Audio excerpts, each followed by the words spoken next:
වස්සාන ධර්ම දේශනා පින්වතුනි, සත්පුරුෂ ආශ්‍රය අපට තියෙනකොට අපි ධර්මයට සමීප වෙලා ධර්මයේ ශ්‍රවණය කරන්න පුරුදු වෙනවා. ඇයි? සත්පුරුෂයෙක් අපට කියලා දෙන්නේ නරකින් ඈත් වෙලා හොඳ කරන්න, යහපත් දේ කරන්න, කුසල කර්ම කරන්න. ඒකට තමයි අපිව නැඹුරු කරන්නේ. ඒ නිසා පින්වතුනි, අපි දහමට නැඹුරු වෙනවා. බණපදයක් නැත්තම් හොඳ දෙයක් තියෙන තැනකට තමයි අපිව ඇදගෙන යන්න බලන්නේ. එන්න. අද අපේ පන්සලේ ධර්ම දේශනාවක් තියෙනවා. අපි යන් මේ බණපදය අහන්න. අර ඊතරම් දහමට නැඹුරු නැති කෙනා සමහර විට එය ප්‍රතික්ෂේප කරනවා. අනේ මට මොන බණද? මම මේ ගෙදර වැඩක් කරගෙන ඉන්න මට ඉඩ දෙන්න. නමුත් කල්යාණ මිත්‍රයා මොකද කරන්නේ? නෑ. ඔයා ඉන්නකෝ මගේ තනියට. අපි ගිහිල්ලා ඔයා බණ අහන්න ඕන නෑ.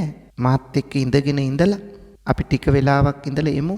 ඒ නිසා කොහොම හරි ආප්පුවෙන් අර පුද්ගලයා නැත්තම් අර තැනැත්තා තැනැත්තිය අර බණපදේ අහන්න ඇදගෙන යන එක්කරගෙන යන උනන්දු කරන ස්වභාවය. එතකොට එතෙන්ට ගිහිල්ලා බණපදේ අහනකොට Tamanට ගැළපෙන දේ තිබුණොත් ඔහු අහගෙන ඉන්නවා. අනන්තවත් එහෙම වෙලා තියෙනවා පින්නතුනේ. එක අවස්ථාවකදී මම ධර්ම දේශනාවක් ගුවන් විදුලි මාධ්‍යයෙන් සිද්ධ කළාම ඒ බණ ඇහු හමුදාවේ විශ්‍රාම ගිය මේජවරයෙක් මට කතා කළා. මං කොටස් වෙළඳපොළට සම්බන්ධ කටයුත්තක් කරන්නේ. මම හැමදාම බුදු පහන තියෙනවා. තියලා මම ප්‍රාර්ථනා කරනවා මේ පහන තිබීමේ බලයෙන් ශක්තියෙන් මට අද ලොකු වාසියක් වේවා. ඊට පස්සේ මගේ මියගිය තාත්තා මතක් කරනවා.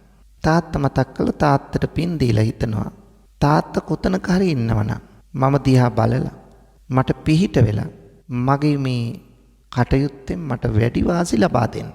තාත්තට මං හැමදාම පින් දෙන්නේ එහෙමයි. ස්වාමීන් වහන්සේ මම දන්නේ තාම මට ඒ ඉෂ්ට වුණාද නැද්ද කියලා. විශේෂයක් නම් වෙලා නැහැ.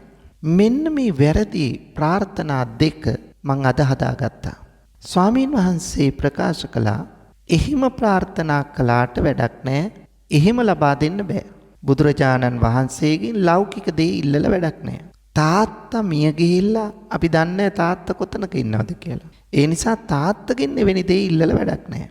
මේ කරුණු දෙක මං විස්තර සහිතව කියලා දුන්නට පස්සේ එතුමා මේ බණ අහලා ස්වාමීන් වහන්සේ මගේ වැරදි ප්‍රාර්ථනා මා අයින් කරගත්තා.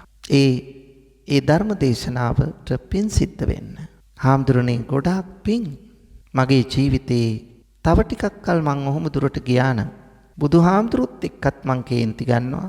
තාත්තත් එක්කත් මං කේන්ති ගන්නවා. ඒ නිසා මං ඒ දෙකම නැති කරගත්තේ ස්වාමීන් වහන්සේගේ බණපදය අහලා. දිනපතා නවතම ධර්ම දේශනා ශ්‍රවණය කිරීමට වස්සාන ධර්ම දේශනා අපගේ YouTube නාලිකාව දැන්ම subscribe කරන්න. බෙල් අයිකනය ක්ලික් කරන්න. වස්සාන ධර්ම දේශනා YouTube නාලිකාව ඔස්සේ ප්‍රචාරය වන මෙම සුමතුර ධර්මානුශාසනාව වෙනුවෙන් පින්බර දායකත්වයෙන් කටයුතු කළේ ඊශ්‍රායලයේ සේවයේ නියුතු නන්දා බන්දුල හේව මහත්මියයි. එතුමියගේ ප්‍රධාන අරමුණ වන්නේ කරන්දෙනිය කිරිපෙද්ද දන්නත් ලිපිනෙහි පදිංචි දිසුරු සෙත්මින පුතුණුවන්ගේ ඔක්තෝබර් මාස 30 වන දිනට යෙදෙන 13 වන උපන්දිනය වෙනුවෙන් ආශිර්වාද පතා වස්සාන ධර්ම දේශනා YouTube නාලිකාව ඔස්සේ ධර්ම දානමය පින්කමක් සිදු කිරීමයි. අද දේශකයන්න් වහන්සේ අතිපූජනීය මාලිම්බඩ පඤ්ඤාසාර ස්වාමීන් වහන්සේ අවසරයි අපේ හාමුදුරුවනේ. සමන්ත චක්ඛවාලේසු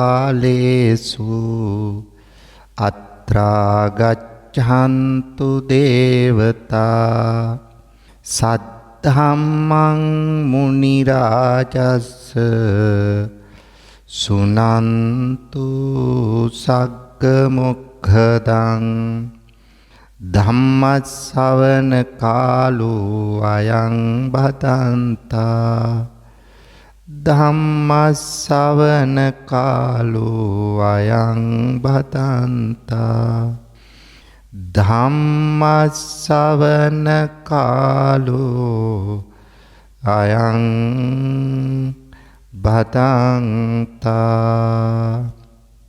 නමෝ තස්ස භගවතු අරහතෝ සම්මා සම්බුද්දස්ස. නමෝ තස්ස භගවතු අරහතෝ සම්මා සම්බුද්දස්ස. නමෝ තස්ස භගවතු අරහතෝ සම්මා සම්බුද්දස්ස. පින්වතුනි, අද දවසේ මේ උතුම් ධර්ම දානමය පුණ්‍ය කර්මය සඳහා පින්වත් දායකත්වයෙන් කටයුතු කරන්නේ ඊශ්‍රායලයේ සේවයේ නියුතු නන්දා බන්දුල හේවා මහත්මිය විසිනුයි. එතුමියගේ ප්‍රධාන අරමුණ තමයි කරන්දෙනිය කිරිපෙත්ත දන්නත්ත ලිපිනයෙහි පදිංචි දිසුරු සෙත්මින පුතුගේ ඔක්තෝබර් 30 වන දිනට යෙදෙන 13 වන උපන්දිනය වෙනුවෙන් ආශිර්වාද පතා වස්සාන ධර්මදේශනා YouTube නාලිකාව ඔස්සේ ධර්ම දානමය පින්කමක් සිදු කිරීම බලාපොරොත්තුවයි. ඒ නිසා මේ 13 වන උපන්දිනය යෙදෙන දිසුරු සෙත්මින පුතුට අපි ප්‍රාර්ථනා කරනවා නිදුක් නිරෝගී භව ලැබේවා. තුනුරුවන් සරණින් දලදා හාමුදුරුවන්ගේ පිහිටෙන් මේ ධර්ම දානමය පින්කමේ අනුසස් බලයෙන්ම මේ පුතාට අනාගතයේ වාසනාවන්ත සෞභාග්‍ය සම්පන්න අධ්‍යාපනයෙන් ඉහළට යා හැකි ජීවිතයක් ගෙවන්නට ශක්තිය ධෛර්යය ලැබේවා කියලා. තවත් අරමුණු කීපයක් සඳහන් කරලා තියෙනවා. අපි ඒවා පසුව සඳහන් කරලා පුණ්‍යානුමෝදනා කිරීම ආශිර්වාද කිරීම කරමු. එතෙක් බුදු බණ පදයකට අවධානය යොමු කරමු පින්වතුනි. ශ්‍රද්ධාවන්ත පින්වතුනි, මේ ඔබ සෝදානම් වන්නේ ලෞතර තථාගත බුදුරජාණන් වහන්සේ විසින් ලෝක සත්වයා විශේෂෙහි පතල මහා කරුණාවෙන් දේශනා කොට වදාළ සද්ධර්මයෙන් බිඳක් ශ්‍රවණය කරන්න. පින්වතුනි, බණ අහන එක මේ ශාසනයේ සඳහන් පින්කම් අතර අතිවිශිෂ්ටතම ආනිසංසගෙන දෙන මහා පින්කම තමයි ධර්ම දානය කියන්නේ. තමන් බණ ඇසීමත්, බණ ඇසීමට අන් අයට සැලැස්වීමත් මහත්ඵලයි, මහානිසංසයි. බණ අහනකොට තමයි පින්වතුනි නොදන්න බොහෝ දේ දැනගන්නේ. දැනගත් ධර්ම කරුණු තව තවත් වර්ධනය කරගන්න භාග්‍ය ලැබෙනවා. ජීවිතයට බලපාන දුක් කම්කටොළු මානසික පීඩාකාරී ස්වභාවයන් දුක් දුම්නස් දුරු කරගෙන හිතට සහනය, සතුට, සංසිඳීම ලබා ගන්න පුළුවන් වෙන්නේ බණ අහනකොට. පින්වතුනි, සැක තැන් තියෙනවා නම් ධර්මය හා සම්බන්ධයෙන් ඒ සැක කටයුතු තැන් දුරු කරගෙන නිවැරදි දැක්මකින් ඉදිරියට යන්න පුළුවන්. ඒ බණ අහන කෙනාට මිත්‍යා දෘෂ්ටියක ගොනු වෙලා ඉන්නවනම් ඒ මිත්‍යා දෘෂ්ටියෙන් අත මිදලා සම්‍යක් දෘෂ්ටියට ප්‍රවේශ වෙන්න හැකියාව ලැබෙන්නේ බණ අහන කෙනාටයි. පුද්ගලයාගේ මෙලොව ජීවිතයට බලපාන විවිධ පරිහානිකර ලක්ෂණයන්ගෙන් ඈත් වෙලා ජීවිතයේ මෙලොවින් දියුණු කරගෙන කුසල අරමුණක් අවසාන චුතිසිතට අරගෙන එතනින් චුතව ලබන ප්‍රතිසන්දිය සුගතිගාමී ප්‍රතිසන්දියක් කරගන්න පුළුවන් ඒ ධර්මයේ ශ්‍රවණයෙන්. පින්වතුනි, මේ සියල්ලටමත් වඩා ධර්ම ශ්‍රවණය නිසා අනවරාග්‍ර සංසාරයේ සැරිසරන අපිට ඉන් අත්මිදිලා තමන්ගේ විමුක්තිය සාධනය කරගෙන සදා සැනසීම උරුම කරගන්න බණ ඇසීම අත්‍යවශ්‍යයි. මේ ලෝකේ කාටවත් බණපදයක් අහන්න නැතුව නිර්වාණය සාක්ෂාත් කරගන්න බෑ පින්වතුනි. ඒ නිසා ධර්ම ශ්‍රවණය ඊ타ම විශිෂ්ටතම පින්කම කුසල කර්මයේ වශයෙන් සඳහන් වෙන්නේ ඒ නිසයි. සියලු දානයන් අභිභවනය කරන දානය තමයි ධර්ම දානය. සබ්බ දානං ධම්ම දානං ජිනාති යනුවෙන් තමයි ඒ සඳහන් කරලා තියෙන්නේ. පින්වතුනි, අද දේශනාවෙන් විස්තර වන්නේ ඔබට කියලා දෙන්නේ සත්පුරුෂ ආශ්‍රය නිසා අප නිවනට යන අයුරු. පින්වතුනි, මේ ලෝකේ පහළ වෙච්ච උත්තරීතර සත්පුරුෂයාණන් වහන්සේ බුදුහාමුදුරුවෝ. බුදුරජාණන් වහන්සේ තරම් සත්පුරුෂයෙක් අපට මේ ලෝක ධාතුව තුල මුණ ගැහෙන්නේ නැහැ පින්වතුනි. අම්මා තාත්තත් ඊළඟට අපට ඉන්න සත්පුරුෂයෝ දෙන්නෙක්.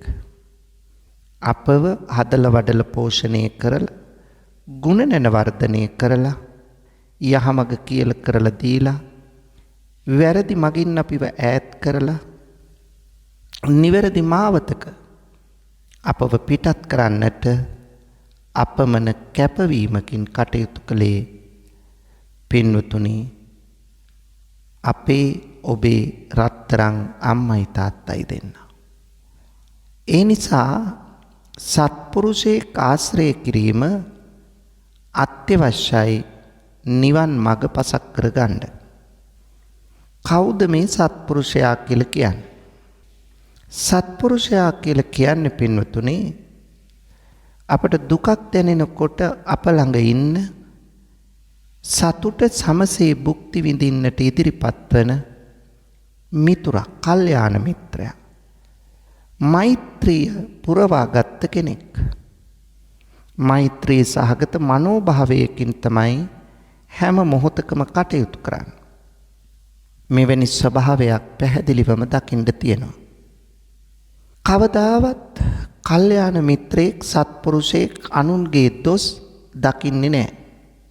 අන් අය විවේචනය කර කර අනුන්ට නිନ୍ଦා අපහාස කරන්නේ නැහැ. හැම මොහොතකම උත්සාහ කරන්නේ අන් අයට යහපතක් සලසන්න. ඔවුන්ගේ ගුණ දකින්න. පින්වතුනි, කෙනෙක් තුල තියෙනවා නම් 90%ක්ම නරක ගති. 10% නම් තියෙන්නේ හොඳ ගති. අර 90%ක නරක ගති හුවා දක්වන්නේ නැතුව 10%ක් තියෙන හොඳ ගති ගුණ ටික තමයි සත්පුරුෂයාගේ කරන්නේ. එතකොට නරක කෙනා වුණත් පියවරෙන් පියවර හොඳ තත්ත්වයටපත් වෙනවා. ඒ නිසා සත්පුරුෂයෙක් හොඳ නරක කියා දීලා අපිව නරකින් පවින් අයහපතින් අකුසලයෙන් ඈත් කරලා කුසලයට පිනට පුණ්‍ය කර්මයට අපිව ලං කරනවා. ඒ නිසා අපේ ආශ්‍රයයට ගන්න ඕන සත්පුරුෂයෙක්, හොඳ මිනිස්සෙක්, පඬිතෙක්. අසේවනාච බාලාණං පණ්ඩිතානංච සේවනා. පින්වතුනි, බාලයෝ අසත්පුරුෂයෝ දුර්ජනයෝ ආශ්‍රය කරන්නේ නැතුව පඬිතෙක්, නුවණැතියෙක්, සත්පුරුෂයෙක්, කල්යාණ මිත්‍රයෙක් ඇසුරට ගන්න කියලයි බුදුරජාණන් වහන්සේගේ නියමය.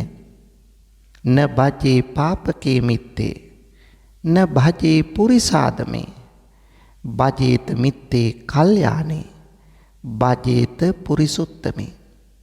හැම වෙලාවෙම පාප මිත්‍රයෝ අසත්පුරුෂයෝ ආශ්‍රය නොකර කල්යාණ මිත්‍රයෝ සත්පුරුෂයෝ භජනයට ඇසුරට ගන්න කියලයි බුදුන් වහන්සේ අපට අවවාද කරන්නේ. සත්පුරුෂයා මෛත්‍රී මූලික මනෝභාවයකින් ක්‍රියා කරන නිසා අන් අයට මෛත්‍රී වඩනවා මිස අන් අයට අයහපතක් කරන්න කිසිසේත් ක්‍රියා කරන්නේ නැහැ. පින්වතුනි, සත්පුරුෂ ආශ්‍රය අපට තියෙනකොට අපි ධර්මයට සමීප වෙලා ධර්මය ශ්‍රවණය කරන්න පුරුදු වෙනවා. ඇයි? සත්පුරුෂයෙක් අපට කියලා දෙන්නේ නරකින් ඈත් වෙලා හොඳ කරන්න, යහපත් දේ කරන්න, කුසල කර්ම කරන්න. ඒකට තමයි අපිව නැඹුරු කරන්න. ඒ නිසා පින්වතුනි, අපි දහමට නැඹුරු වෙනවා. බණපදයක් නැත්තම් හොඳ දෙයක් තියෙන තැනකට තමයි අපිව ඇදගෙන යන්න බලන්නේ. එන්න අද අපේ පන්සලේ ධර්ම දේශනාවක් තියෙනවා. අපි යන් මේ බණපදය අහන්න. අර ඊතරම් දහමට නැඹුරු නැති කෙනා සමහර විට ප්‍රතික්ෂේප කරනවා. අනේ මට මොන බණද? මම මේ ගෙදර වැඩක් කරගෙන ඉන්න, මට ඉඩ දෙන්න. නමුත් කල්යාණ මිත්‍රයා මොකද කරන්නේ? නෑ, ඔයා ඉන්නකෝ මගේ තනියට. අපි ගිහිල්ලා ඔයා බණ අහන්න ඕන නෑ. මාත් එක්ක ඉඳගෙන ඉඳලා අපි ටික වෙලාවක් ඉඳලා එමු. ඒ නිසා කොහොම හරි ආප්පුවෙන් අර පුද්ගලයා නැත්තම් අර තැනැත්තා තැනැත්තිය අර බණපදේ අහන්න ඇදගෙන යන එක්කරගෙන යන උනන්දු කරවන ස්වභාවය. එතකොට එතෙන්ට ගිහිල්ලා බණපදේ අහනකොට Tamanට ගැළපෙන දේ තිබුණොත් ඔහු අහගෙන ඉන්නවා. අනන්තවත් එහෙම වෙලා තියෙනවා පින්නතුනේ. එක අවස්ථාවකදී මම ධර්ම දේශනාවක් ගුවන් විදුලි මාධ්‍යයෙන් සිද්ධ කළාම ඒ බණ ඇහු හමුදාවේ විශ්‍රාම ගිය මේජවරයෙක් මට කතා කළා. ඔහු පදිංචිය ගාල්ලේ. ස්වාමීන් වහන්සේ, මට පොඩි වෙලාවක් කතා කරන්න පුළුවන්ද හාමුදුරුවෝ එක්ක? මා කිව්වා මං දැන් කාර්ය බහුලයි මේ වෙලාවේ. ඒ නිසා මෙන්න මේ වෙලාවට කතා කරන්න කියලා මං වෙලාවක් දුන්නා. ඊට පස්සේ රාත්‍රියේ කතා කළා. කතා කළා මට කියනවා, හාමුදුරනේ මම මෙන්න මෙහෙම කෙනෙක්. මං විශ්‍රාම ගිය මේජවරයෙක්. අපේ ගෙදර ඉන්නේ මමයි අම්මයි විතරයි, තාත්තා නැහැ. පවුලේ එකම දරුවා මම. ඒ නිසා තාත්තා නැති නිසා මං අම්මා බලා ගන්න ඕන. ඒ නිසා මං විවාහ වුණේ නැහැ. මං අවිවාහකව ඉන්නේ. මගේ අම්මා බලා ගන්නම මගේ ජීවිතේ මං කැප කළා. මට ඒක සතුටක්. දැන් මං විවාහ වෙන්න කල්පනාවක් නැහැ. මං අවිවාහකව කටයුතු කරනවා. මං හාමුදුරන්ට කතා කළේ මෙන්න මේක කියන්න. මොකද්ද? හැමදාම උදේට මගේ අම්මට මම ගුවන් විදුලිය ළඟින් තියලා බණ අහන්න සලස්වනවා. අම්මා බණ අහනවා. හැමදාම මම මේක කරනවා. හැබැයි හාමුදුරනේ මම නම් බණ අහන කෙනෙක් නෙවෙයි. මම කරන්නේ කම්පියුටර් එක ළඟ වාඩි වෙලා ව්‍යාපාරික කටයුත්තක්. නමුත් එදා මම මේ ගුවන් විදුලි ධර්මදේශනාව අම්මට අහන්න රේඩියෝ එක ඔන් කළා දුන්නට පස්සේ බණ කියන හාමුදුරු කෙනෙක් එදා කිව් බණ මටත් ගැලපෙනවා වගේ මට දැනුණා. ඒ නිසා බණ පටන් අරන් විනාඩි 2-3ක් යනකොට මටත් හිතුණා මේ බණ අහන්න ඕන කියලා. නමුත් ස්වාමින් වහන්සේ මං කවදාවත් බණ අහන කෙනෙක් නෙවෙයි. හැබැයි එදා මට හිතුණා මම ඒ බණ මගේ කටයුත්ත නවත්තලා ඒ පැය පුරාම මම බණ ඇහුවා. ස්වාමීන් වහන්සේ ඒ ස්වාමීන් වහන්සේගේ බණක්. මං ඒ බණෙන් මගේ වැරදි දෙකක් හදාගත්තා. මං කොච්චර දෙයක්ද? මොකද්ද හදාගත්ත ඔය වැරදි දෙක?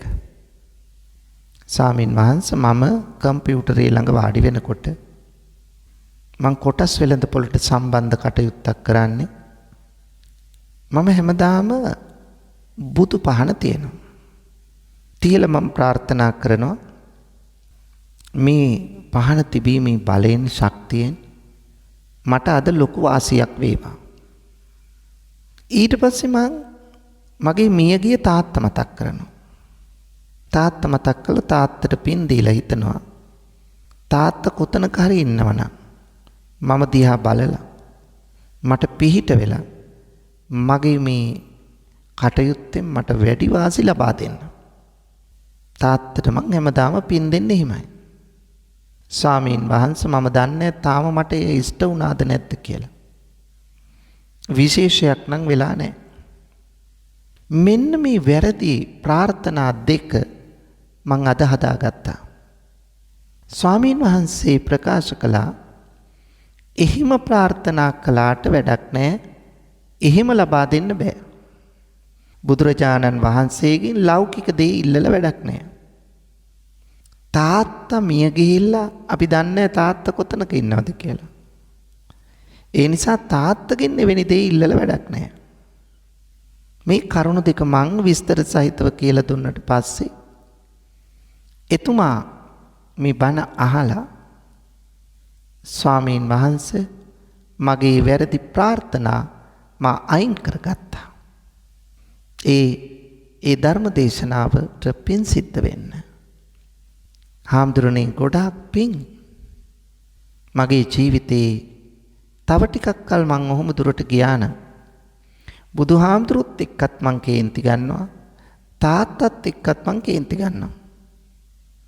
ඒ නිසා මං ඒ දෙකම නැති කරගත්තේ ස්වාමීන් වහන්සේගේ බණපදය අහලා.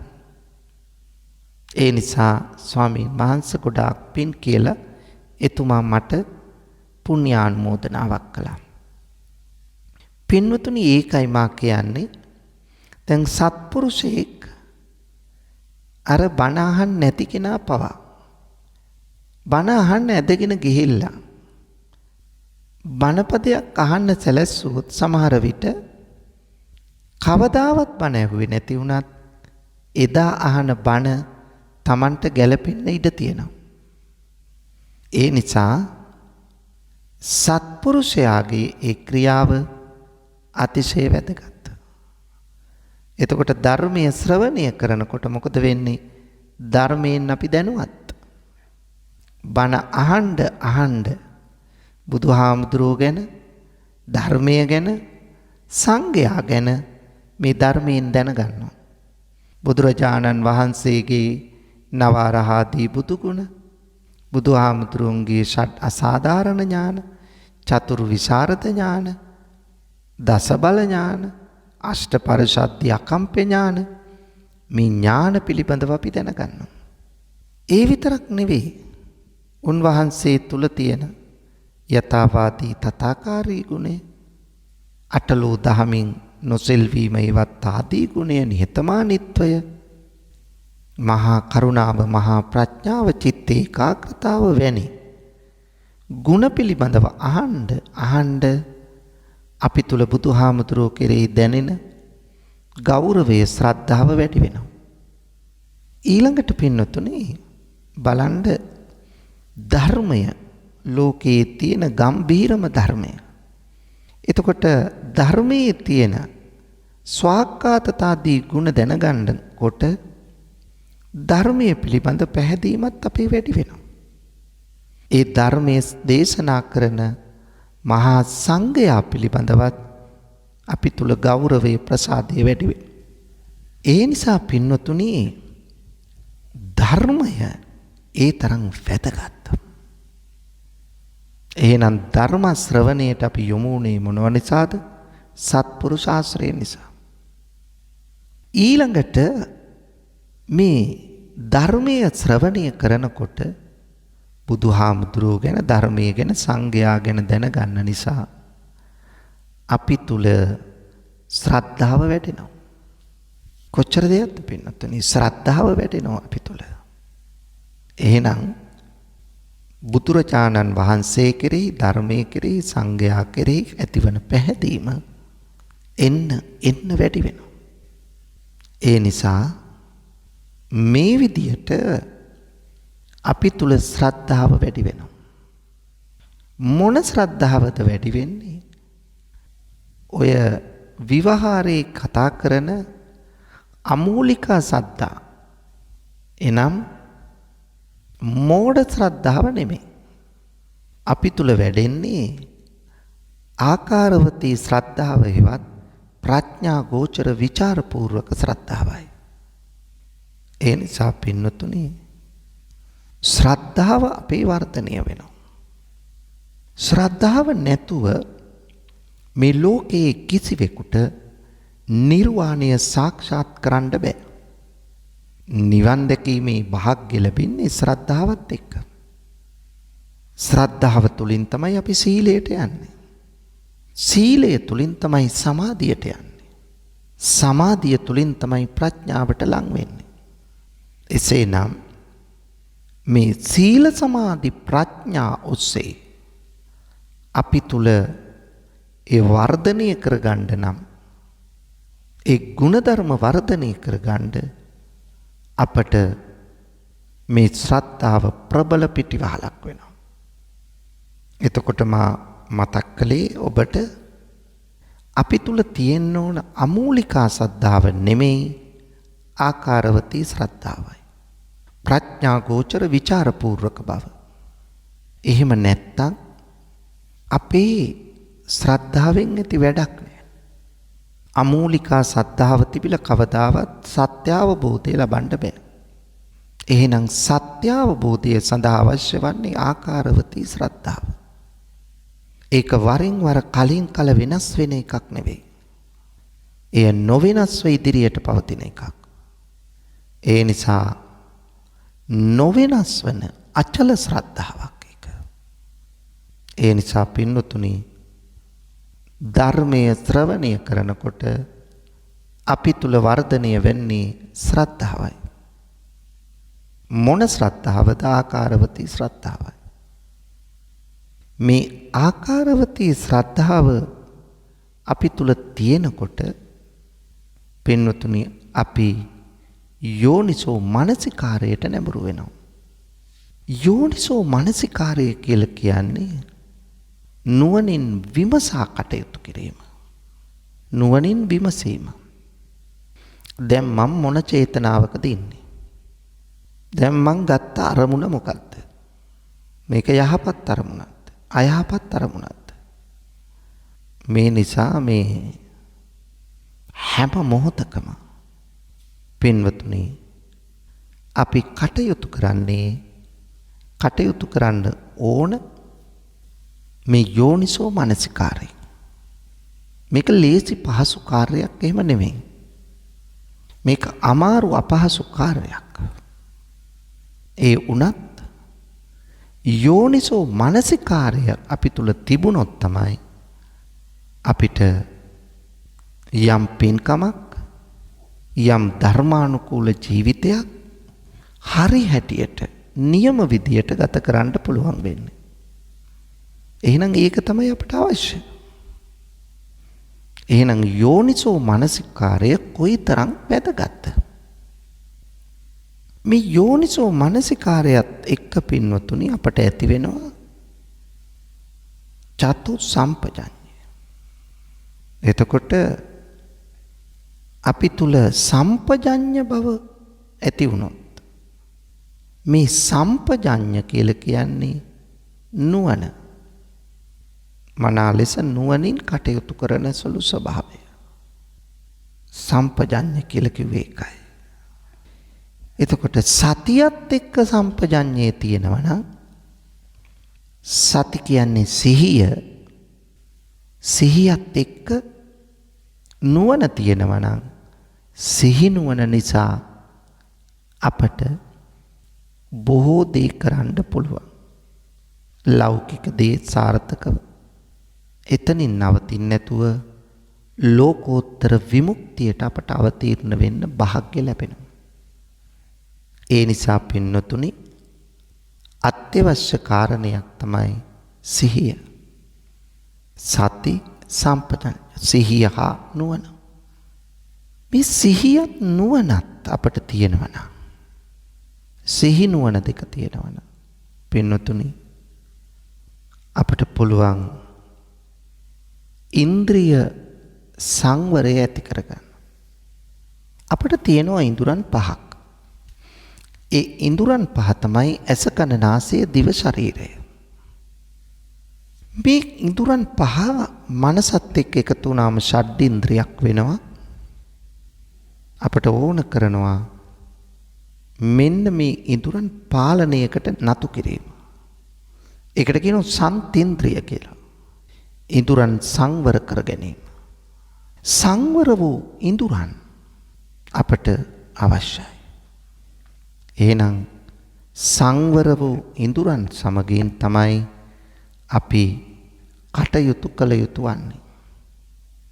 ඉඳුරන් සංවර කරගන්නවායි කියන්නේ ඇස් දෙක වහගෙන කන් දෙක වහගෙන ගඳ සුවඳ බලන්නේ නැතුව රස බලන්නේ නැතුව ඉන්නවා කියන එක නෙවෙයි. එහිමත් හිතන අය ඉන්නවා. ඉඳුරන් සංවර කරගත්තයි කියන්නේ කිසිම පින්කමකට සම්බන්ධ වෙන්නේ නැහැ. කිසිම දානමාන ආදියක් කරන්නේ. මෙවැනි පිරිසක් ඉන්නවා. හොඳ දෙයක් යහපත් දෙයක් ප්‍රසන්න දෙයක් කවදාවත් කරන්නේ. පින්නතුනේ අපි ජීවිතය ගෙවද්දී ඉඳුරන් සංවරකම නැති වුණොත් ඒ නැති වූ ඉඳුරන් සංවර භාවය නිසාම ඉන්ද්‍රිය දමනයක් නැති නිසාම අනේක විද අපරාධ වැරදි වැඩ කරන්න පෙළඹෙනවා. ඉඳුරන් සංවර වුණොත් තමයි පාලනයකට නතු කළොත් තමයි හොඳ දේ යහපත් දේ කුසලකාමී දේ සිද්ධ කරන්නේ. දැන් පින්නතුනි අපි ඉඳුරන්ගෙන් මොකද කරන්නේ? බාහිර ලෝකයේ තියෙන රූප, ශබ්ද, ගන්ධ, රස, ස්පර්ශ ග්‍රහණය කරගන්නවා. ඇසෙන් රූප බලනවා, කනෙන් ශබ්ද අහනවා, නාසයෙන් ගඳ සුවඳ දැනගන්නවා, දිවෙන් රස බලනවා, ශරීරයෙන් පහස ලබනවා. දැන් මේ ඉඳුරන් අපි පාලනයකට නතු කරන එක තමයි මෙතන කරන්නේ සංවර කරනවායි කියන්නේ. මම මුලින් කිව්වා වගේ ඇස් නොපෙනී ඉන්න එකවත් කන් නොඇසී ඉන්න එකවත් නෙවෙයි සංවරකම. එහෙම සංවර වෙනවා නම් උපතින්ම අන්ධය, බිහිරි අය, ගොළු අය මොකද වෙන්න ඕන? ඉස්සෙල්ලා නිවන් දකලා තියෙන්න ඕන. එහෙම වෙනවද? නැහැ. ඒ ජීවිතවල අඩුපාඩු තියෙනවා. ඒ නිසා ඒ අඩුපාඩු මගහරවාගෙන ඉදිරියට යන්න ඕන.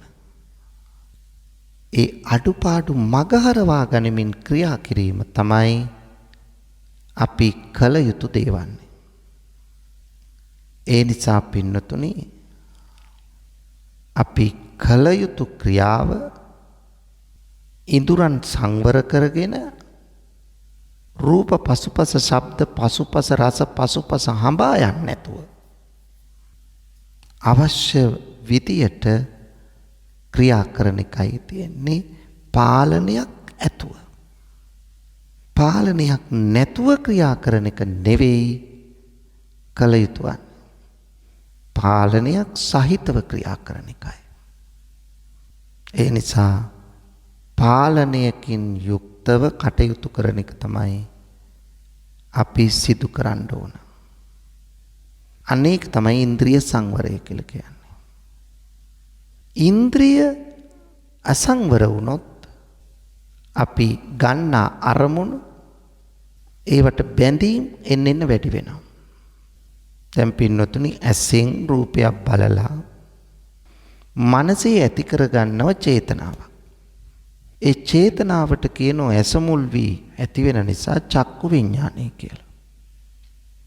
චක්කු විඥානය ඇති වෙනකොට මොකද වෙන්නේ? ඇසයි රූපයයි චක්කු විඥානයයි තුන ඇති වෙනකොට මෙතන ඇති වෙන ස්පර්ශයක්. තින්නම් සංගති පස්සෝ ස්පර්ශයක් ඇති වෙනවා. ස්පර්ශයත් එක්ක මොකද වෙන්නේ? පස්සපච්චය වේදනා, වේදනා පච්චය තණ්හා. වේදනාව නිසා තණ්හාවක් ඇති කරගන්න. දකින රූපය හොඳයි කියලා ගත්තොත් තව බලන්න හිතෙනවද නැද්ද? හිතෙනවා.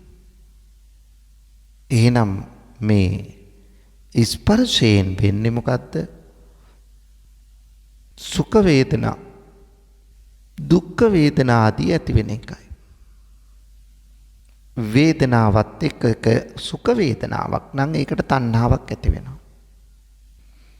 තණ්හාව ඇති වෙලා නතර වෙන්නේ ඒක උපාදාන වශයෙන් ගන්නවා. දැඩිව අල්ලා ගන්නවා ඒ රූපය, ඒ ශබ්දය, ඒ රස.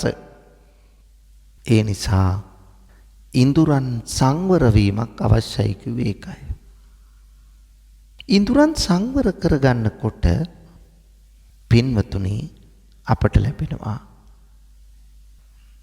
සුචරිත ධර්ම වඩන්න අවස්ථාව. මේ සුචරිත ධර්ම වඩනකොට කවදාවත් අපි වරදට යොමු වෙන්නේ නැහැ. ප්‍රාණඝාතයෙන්, අදත්තා දානයෙන්, කාම මිත්‍යාචාරයෙන් වෙන් වෙලා කටයුතු කරනකොට මේ ආදී අයහපත් අකුසල පාපී ධර්ම වලින් ඈත් වෙනකොට මොකද වෙන්නේ? අපි තුල පින්වතුනි හරි දැක්මක් ඇති වෙන්න පටන් ගන්නවා. ඇයි? අපි සුචරිත කර්මනේ කරන්නේ. වැරදි දේ, අයහපත් දේ, පාපී දේ අපි කරන්නේ. හරි දේ, නිවැරදි දේ කරනවා. දැන් බලන්න අපි ආපු මග සත්පුරුෂ ආශ්‍රය. සත්පුරුෂ ආශ්‍රය නිසා අපි ධර්මයට යොමු වුණා. ධර්මයට යොමු වෙනකොට ශ්‍රද්ධාව වැඩි වුණා.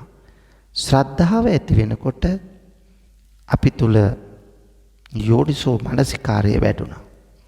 යෝනිසෝ මනසිකාරය වැඩෙනකොට අපි තුල සති සම්පජඤ්ඤය වැඩුණා.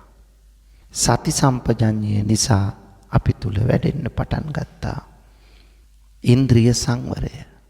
ඉන්ද්‍රිය සංවරය නිසා අපි තුල ඇති වෙන්න පටන් ගත්තා හොඳ ක්‍රියා, සුචරිත ක්‍රියා.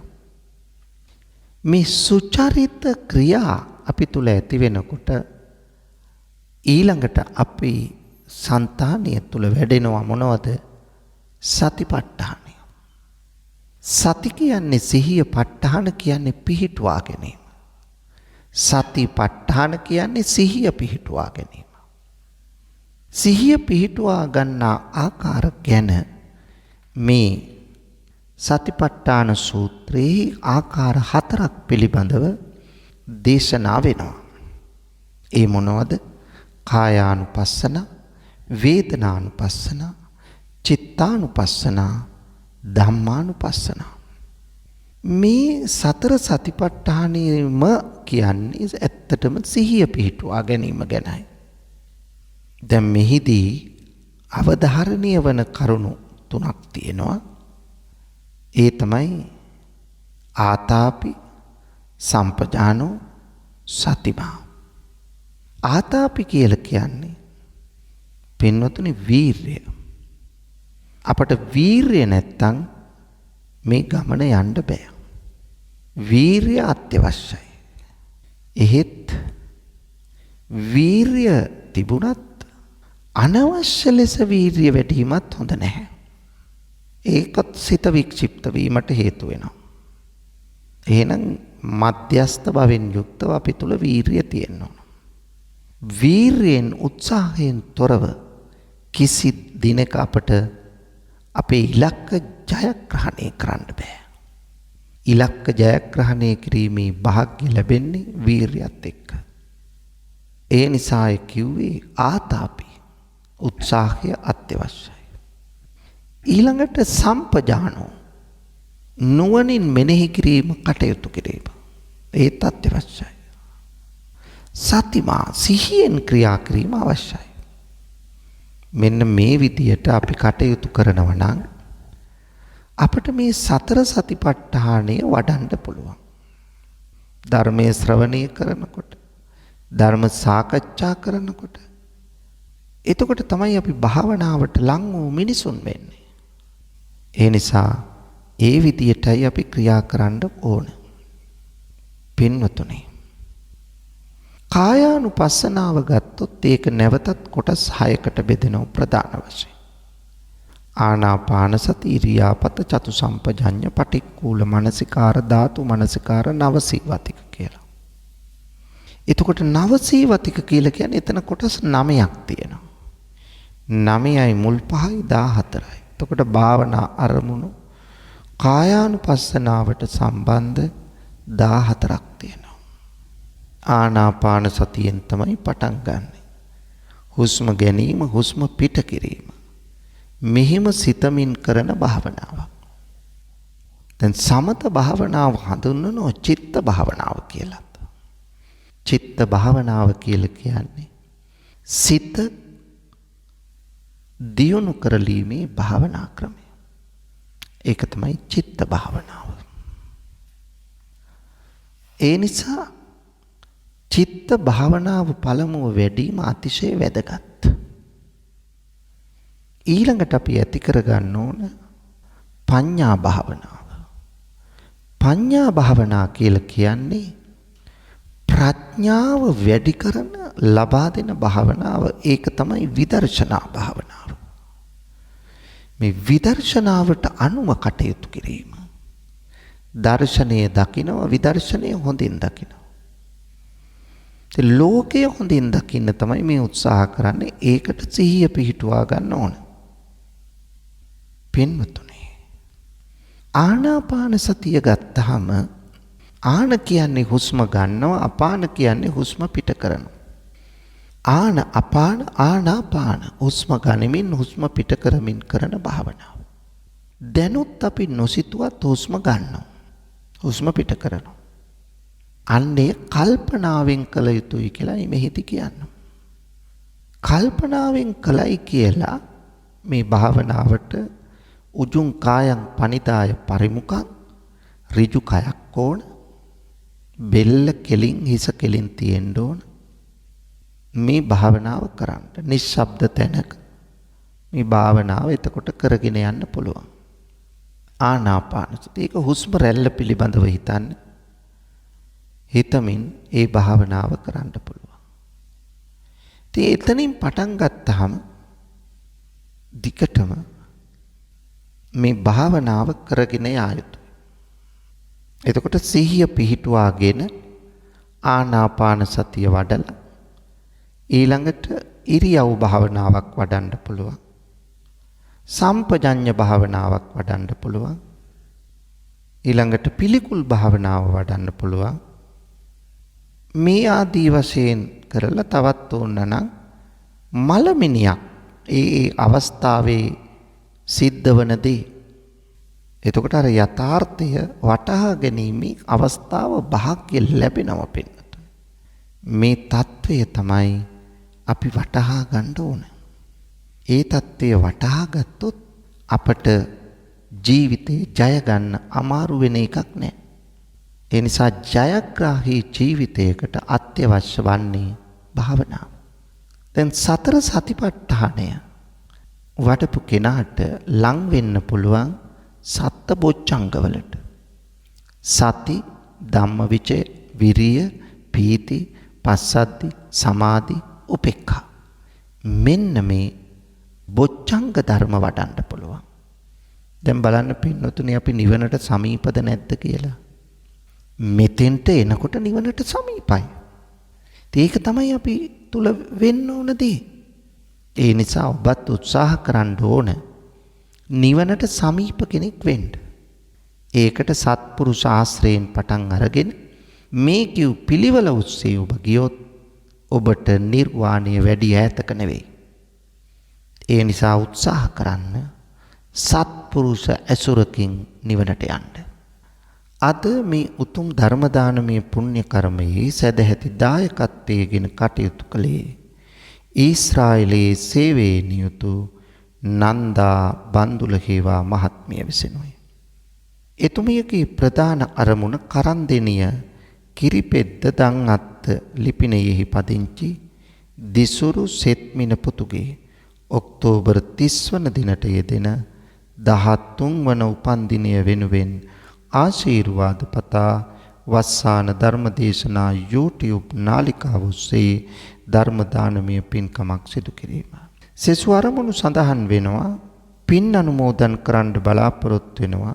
BH මැන්ඩිස් පියාණන්ට, ID ඇඩ්ලින් මෑණියන්ට, සෝමසිරි විජේරත්න ස්වාමි පුරුෂයාට, හිතවත් සොයුරු මොහන්දිරම්ලාගේ සර්වානන්ද ඇතුළු ඊශ්‍රායලයේ සේවයේ නියුතු නන්දා බන්දුල හේවා මහත්මියගේ නමින් පරලෝසපත් සියලුම ඥාති හිතවත් සැමට පින් අනුමෝදන් කිරීම කරන්දෙනිය කිරිපෙත්ත දන්වත්ත පදිංචි දිනේෂ් කුමාර දිනුෂා මදුවන්ති දිසුරු සෙත්මින දිල්ෂ මෙත්සර යන දරුවන්ට සහ සිරිපාල සොහොයුරාට නිදුක් නිරෝගී බව ප්‍රාර්ථනා කිරීම. ගුරුසිංහ ගොඩ කිරිවැල්දුව පදිංචි ගුණවතී සොයුරිය සහ මధుරිකා මధుරංග කාංචනා රුවිනි යන දූ දරුවන් ඇතුළු පවුලේ සැමට සෙත් ප්‍රාර්ථනා කිරීම. ඊශ්‍රායලයේ සේවයේ නියුතු දයාබර මිතුරිය වන මිනට් ජයසිංහ, ශ්‍රියානි ජයතිලක, ඉරෝෂා උදේනි, ප්‍රියංකා කුමාරි, චාන්දනී, රංජනී ඇතුළු ඊශ්‍රායලයේ සේවයේ නියුතු සියලුම ශ්‍රී ලාංකිකයන්ට නිදුක් නිරෝගී සුව ප්‍රාර්ථනා කිරීම. කොරෝනා උවදුර දුරු වේවා, සියලු ලෝක සත්වයෝ නිදුක් වෙත්වා, නිරෝගී වෙත්වා, සුවපත් වෙත්වා. ගයාන් දුෂ්යන්ත මහතා ඇතුළු පවුලේ සැමටත් වස්සාන ධර්ම දේශනා කාර්ය මණ්ඩලයටත් ආශිර්වාද ප්‍රාර්ථනා කරනවා. ඒ නිසා මේ සියලු ප්‍රාර්ථනා ඒ ආකාරයෙන් ඉෂ්ට සිද්ධ වේවා. මෙලොව යහපත වේවා, පරලොව සුගතිය වේවා. අවසන අමා මහ නිවනම සාක්ෂාත් වේවායි ප්‍රාර්ථනා කරමු. ආකාසට්ඨා ච බුම්මට්ඨා දේවා නාග මහිත්‍තිකා පුඤ්ඤන්තං අනුමෝදිත්වා චිරං රක්ඛන්තු ලෝක සාසනං. ආකාසට්ඨා ච බුම්මට්ඨා දේවා නාග මහිත්‍තිකා පුඤ්ඤන්තං අනුමෝදිත්වා චිරං රක්ඛන්තු දේශනං. ආකාසට්ඨා ච බුම්මට්ඨා දේවා නාග මහිත්‍තිකා පුඤ්ඤන්තං අනුමෝදිත්වා චිරං රක්ඛන්තු මං පරන්ති.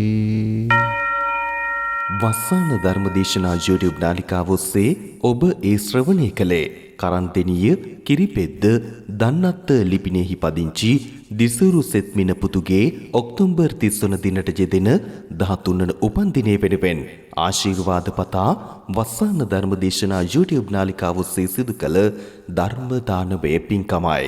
ඒ වෙනුවෙන් පින්බර දායකත්වයෙන් කටයුතු කළේ ඊශ්‍රායලයේ සේවයේ නියුතු නන්දා බන්දුල හේව මහත්මියයි. එතුමියට සිදු කළා වූ ධර්ම දානමය කුසලයේ අනුභවයේ බලයෙන් නිදුක් නිරෝගී චිරජීවනයේ උදා වේවායි සාදු සිතින් ප්‍රාර්ථනා කරමු. දහම්නසු ඔබ සැමට සම්මා සම්බුදු සරණයි. විදේශගතව සිටින ඔබටත් ඔබේ ජන්මදිනය වෙනුවෙන් ඔබෙන් වෙන් වූ නැහිත මිතුරන් වෙනුවෙන් පුණ්‍ය අනුමෝදනා කිරීමටත් සුජීවත්ව සිටින ඔබේ දෙමාපියන්ට ආශිර්වාද කිරීමටත් වස්සාන ධර්මදේශනා YouTube නාලිකාව ඔස්සේ දායකත්ව ධර්මදේශනා ප්‍රචාරය කිරීම සඳහා දැන්ම කතා කරන්න 071 57 57 13 දුරකථන අංකයට 071 57 57 13 දුරකථන අංකයට දහම්නසු ඔබ සැමට තෙරුවන් සරණයි. 0.71 8 57 57 13 0.71 8 57 57 13.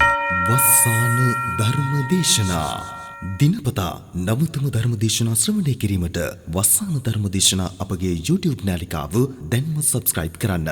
බෙල් අයිකනය ක්ලික් කරන්න. වස්සාන ධර්මදේශනා